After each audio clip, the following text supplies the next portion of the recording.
بسم اللہ الرحمن الرحیم۔ آج کا ہمارا موضوع دعا ہے۔ دعا کے موضوع پر کچھ اقوال بیان کیے جائیں گے تو سماعت فرمائے۔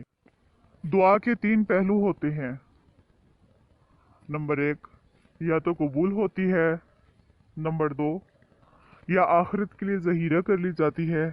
نمبر 3، یا مصیبت کو ٹال دیتی ہے مگر رد نہیں ہوتی۔ 3 لوگوں کی دعائیں رد نہیں کی جاتی: عادل حکمران کی، روزے دار کی حتیٰ کہ وہ روزہ افطار کر لے، اور مظلوم کی۔ کوئی چیز تقدیر میں نہیں بھی لکھی جاتی تو پھر بھی دعا ضرور کرنی چاہیے، کیوں نہ کہ تقدیر کے سامنے ہم بے بس ہیں، تقدیر لکھنے والا تو نہیں۔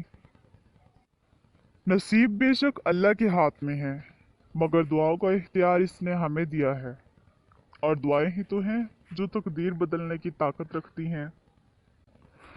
اللہ اپنے کچھ بندوں کی دعائیں اتنی جلدی قبول نہیں کرتا، کیوں نہ کہ اسے بار بار اپنے بندے کا مانگنا پسند آ جاتا ہے، اور بے شک اللہ انہی کو آزماتا ہے جن سے وہ پیار کرتا ہے۔